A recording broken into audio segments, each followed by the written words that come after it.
Okay, so hopefully this is found cut.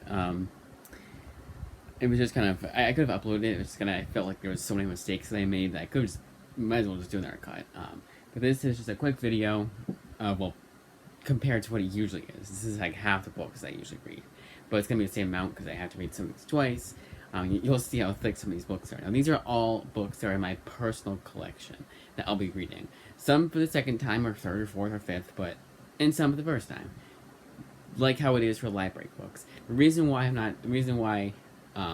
it's getting pushed off another week, because it's the way I ain't gonna explain this though. But originally we're gonna have the floors being redone on the 6th. We're gonna decide to go somewhere else, but that's not gonna happen until next week. But I still decided to go to my to do this, to do my little books in my personal collection to tide me over until the books in the library come in. So I put them in. I just gotta wait for them all to come in. So what am I gonna do till then? Because I'm almost done with the books that I have from the library. I'm recording. I'm actually recording this before I finish all the books. I was gonna do that tomorrow, but I will definitely finish the books tomorrow. I was gonna record the video tomorrow, like both videos like I normally do. But I decided to have the books right now. Let's show them all off. I believe it's the first 7 are all rereads, starting with Rorschach and Strange Adventures, both by Tom King, and both ones I'm giving another chance to.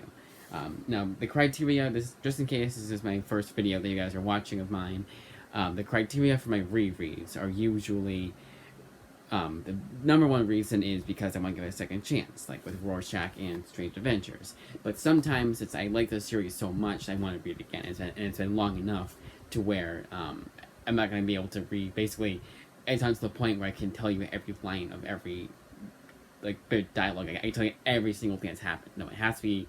I say 6 months. 6 months is usually average, but nowadays it's been like 3 and honestly one was 1 month.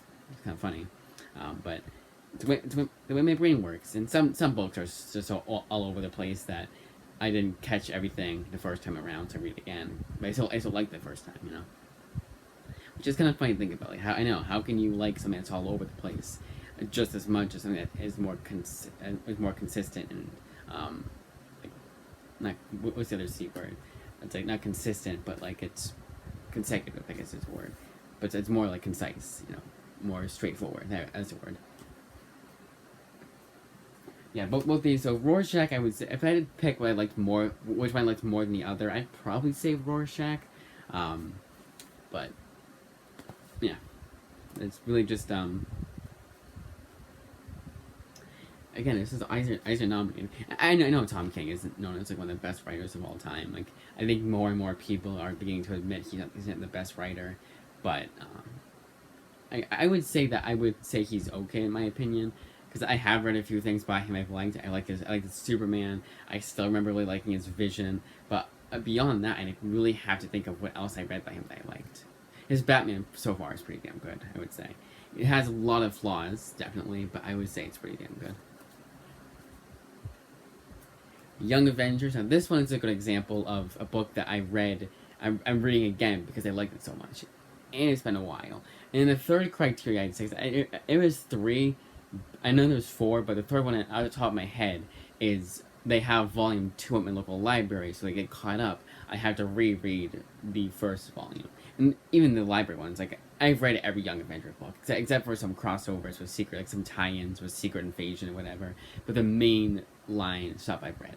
Like I've read this, I've read Children's Crusade, and I've read the Kieran Gillen run. That I thought was far. They did not even get close to. It pales in comparison to this one. I wouldn't say that's that bad, but I would say like in comparison to this, it's not that great. But the books that are coming out at that time, I would say the same thing probably. I still like that Young Avengers by Kieran Gillen, but this is my Young Avengers. If they're gonna adapt the Young Avengers into this, and they're not gonna do it. They're gonna take the Kieran Gillen route. But it would have been nice if they had adapted this rather than Kieran Gillen. From what I can tell so far, they are going to just adapt the Kieran Gillen run, which is kind of I don't want to say upsetting, and that's selling it too much, but you get the point. And we have another book I'm getting a second chance to, and that is Far Sector. This was one that I had been dying to get. It was just one of those books I kept hearing about. Some a local comic shop. They only always had, they never had beyond issue 1. So I had until a trade came out, and then when the trade was about to come out, Near Mint Condition gave it super high praise. So my I want to say it was more than him, but it was going to be high praise. I think Comic Pop too was going to be high praise. So my expectations were like super high for this book, and I feel that's part of the reason why I didn't like this the first time around. But we shall see a second time around. And yeah, I know it's not been that long, but I would say it's been long enough. Like I can't tell you what happened in this book too much of what happened in this book, so I think that's reason enough for me to reread it. This is Black Panther versus Deadpool. One of those books that I've been meaning to read again. Daniel Killsmith writes this, and he is known for writing one of the worst Marvel books that ever came out, the New Warriors. So I think I'm gonna feel the same way I did the first time, but again, it's always been one that I've been meaning to check out. I really the artwork not being too great. That's too great. It's kind of weird artwork, but flipping through it now, it doesn't seem too bad. Maybe I just wasn't used to that kind of art style back then. It wasn't that long ago that I read it. It had to have been at least. Cause I got it at a bargain. It was actually $5. I got it at a bargain store. I'd love to go back to it if it wasn't so far away. We were away on vacation, so it's not like it was down the street from me. It was a nice store. It was Books A Million, by the way. I can't remember how long ago it was. I know what date. I know where we were when I had gotten the books. It had to have been a long time ago again, because the last time we went out there, we had property up in Maine. It was really nice. It took way too long to get there, so we just decided to hell with it. We're not gonna. It's too much work, unfortunately, and then us kids were growing up, so it's kind of it was inevitable. Anyways, moving on. Comedian, another Rorschach Watchmen book. It's kind of funny. It's the one I picked for before Watchmen is a Rorschach one. But this one, I wanted to read again because I do want to finally finish all of Before Watchmen, so I can officially say that I've read everything of Watchmen, and maybe even do a ranking. Like I'll reread Doomsday Clock and Watchmen after that point, and I can truly do a complete and the comparison, ranking of all the Watchmen books. I wouldn't technically count Flashpoint because it's not really. It's more of a sequel to Doomsday Clock and Watchmen, but maybe I'll read that. I don't know. Maybe by then I'll be able to check it out from the local library. I think even now I can. I don't know if they have it. I think they do though. I just never thought to look it up. Superman American Alien. This was a must. Like for me to reread. This is not only probably my favorite Superman story, which even then isn't technically a Superman book because they say it back here. But this is really damn good. So it's what got me into the character. Because I always thought that it was just kind of be like all around Superman would be boring. Clark Kent would be boring to read, and so would Superman. But when I read it, I was like, oh, they can make the character interesting, cool. And made me a lifelong Superman fan. And that should tell you how long ago it's been since I read it for the first time. But this will be my third time reading it. The second time it wasn't that long ago. But the first ever time I read it, I would say, here, let's check it back here. Not anymore, never mind. The sticker, they have the stickers on some of these books, and it tells you when the book was in circulation. That's usually when I judge it. Like this one was 2021, so I'll say I got this one back in 21. We Only Find Them When They're Dead. This is starting to reread. This is starting the ones I'll be reading for the first time. In this one, I just kept putting off. Like it kept. The main reason why is because I didn't want to read this one, get super hooked on it, and then be like, now what? Because I had to get the second and third volumes. My library shows they have volume 2, and I hope they at least have that because they don't say anything about volume 3. But maybe we'll have the deluxe edition soon. But at least gonna read this my copy of volume 1. Green Arrow, Black Canary. This is the book that, to be fair, I put off because this is not volume 1 of Judd Winick's run, and I kept being told that I'd be a bit confused. But as more and more time has gone, I cared less and less. I've heard this is a phenomenal book to check out, and the more and more I think about it, the more and more I realize I've done this before with runs of characters. Like I've been like, oh, this is in between this and this of this character. Like a good example is that Spider-Man book I read. I don't know if that's Mark Guggenheim's first volume in his Spider-Man run. Nothing is telling me that, but I still enjoyed the hell out of that book. So judging it based off of that, I decided, you know what, we're gonna read this one once and for all. The Ultimates. This is one that I don't know why I kept putting off, because I remember being so annoyed how much I spent on it. So you think I'd read it right away, so if anything, I'd return if I didn't like it, but this is Ultimates. This is the Al Ewing run. This is the non-Ultimate Universe Ultimates. And when I've heard it, it's actually a good interpretation of America Chavez, which hasn't been the case for a while. From what I've heard. Really, it's Gabby Riviera's run, which I've read twice now. I think 3 times now. And the first time I read it, I didn't think it was all that bad. Second time, I hated it. Third time, I liked it. It was a guilty pleasure. And I think that's a good way to explain that series. That's a guilty pleasure. It's like, how can a book like this get made? And it's over anyways. Like, it only lasted 12 issues, so it's not like it's invading the Marvel universe, and it's like we're getting like it's contaminating other books. She crosses over with other series. No, it's done. And I think and she still does make appearances, to be fair, but she hasn't had her own solo book in a long time. And I had to, not that I'm catching up with it anyways, but I'd have to think about the last time I've seen her in a book. Yeah, I would know, because they would be making videos on them. I would know by now. Regardless of whether or not I'm reading current comics or not. MODOK Head Trips. Well, current Marvel books anyways. MODOK Head Trips. This is one that, for the most part, I kept putting off just because I don't know why, actually, because, to be fair, there's a lot in here that, because I think part of the reason was, it's like, oh, it's just, like, random issues. I mean, yeah, I'll read it one day, but, again, just kept putting it off, and reading it right now for the first time. Ever.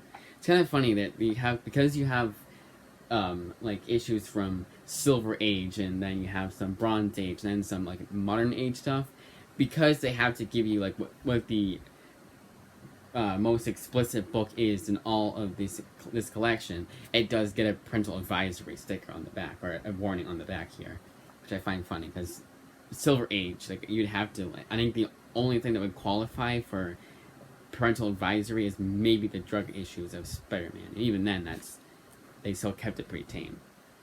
It was just because the Comics Code was so strict that they had to go without the Comics Code for those 2 issues.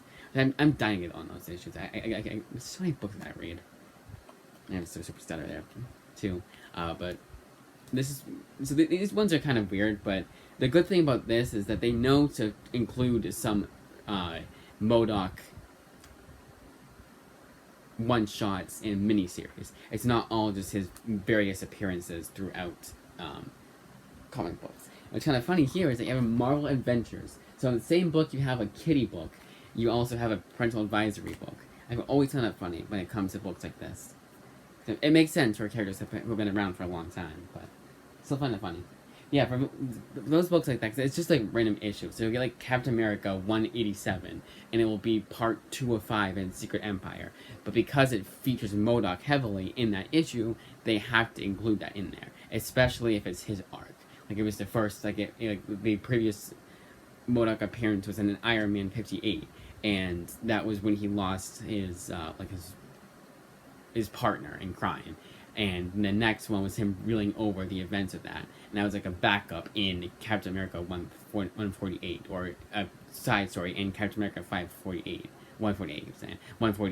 They still to collect that. Yeah, gonna get Captain America fighting Nazis in World War II again. And it's not gonna make sense to people, because they're like, why is he back in World War II? When did that happen? I just came here from MODOK, and now I'm getting this. So there is that to always remember when buying books like that. And that's why I don't buy a whole lot of, or just check out a whole lot of these exclusive character all the the Taskmaster one. Is a good example of one I was a bit hesitant to buy. Still not bought that not Maestro, but who's the devil character in the one that's responsible for the breakup of Spider-Man and Mary Jane's marriage. Why can't I remember that? I should be able to remember that. I'm gonna look it up though. But that one, there's a book that has all of his appearances, or just some of his appearances, and even then, sometimes it doesn't even collect all of his appearances. So it's no point in making a book. You should have 3 volumes and then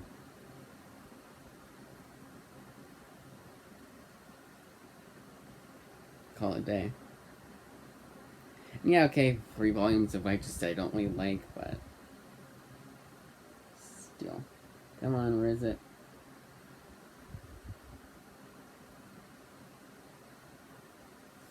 Okay, Marvel Devil, maybe? Mephisto. That's who he is. I knew it was an M name. Mephisto. There was a Mephisto collection that had all his random ass appearances and maybe a mini series here and there. But it was kind of at least the Doom omnibus has a lot of Doom appearances. Not everything, but it also collects books of Doom and some other like one shots and stuff like that. But even then, I wouldn't buy that. Like the Phoenix omnibus, I'd never buy that one. Even if I was buying Marvel omnibuses, I wouldn't buy that one. I just save my money. But the MODOK one, that was a long time ago, and that was probably the last one I bought. I want to say, unless Taskmaster was at that point. And finally, last but not least, is Rick Remender's Death or Glory. Death or Glory. I kept, again, the other one I kept meaning to read for the first time ever, but the reason why I decided to, like, finally get into, like, it's like, this is when I'm going to read it, is because Motor Crush. For whatever reason, when I got this book way back in the day, I had gotten Motor Crush from my local library. I don't know if I had known what Motor Crush was about, but from what I remember, they had similar plot lines. Like, Anger was like I think she was also on a motorcycle, but it seemed very, maybe so, actually, that's what it was. I think a reviewer on Goodreads was making the comparison to Motor Crush. That's what it was, I believe. And I was like, oh, Motor Crush, let's check that one out. Oh, my local library has it. Alright, let's check that one out. And I just got so tied behind library books and other books in my collection I had to read that I just forgot about this one. But rectifying that mistake now. But that, as I say, is that. Definitely a better video. So yeah, it was just kind of, I wanted to read something. Originally I was going to bring this with me when we were kicked out of the house those few days. I wanted to have something to read while I was gone. So like, let's just pick some random books from my collection. And now that I've pretty much finished all the library books, I would say Wednesday is going to be the day that I start on these. It's when I'll upload this, I think. No, wait, I'm doing it Thursday. Because Wednesday, no, I actually could do it Wednesday. Because tomorrow I'm definitely going to be able to finish everything. I should be able to finish everything tomorrow, like, without any issue, because I'm almost done. Even if I don't have the whole day tomorrow, which I hope I do, but very little problem doing that. So you'll get that review tomorrow of the library books and other books, mostly library books and movies. Oh, I can't do that. That's right too. The movies. Forgot about that. So when am I going to do that? So this will be first, I think. So I have to upload something this week. So I mean Wednesday. So Monday, Tuesday, Wednesday. Wednesday will be finishing the. So this will be Friday, if anything. But you'll see. You'll know when it's been uploaded, but I don't. That's the perks of having a recorded video and uploading it way later, is that some people have advantage, and I say like that.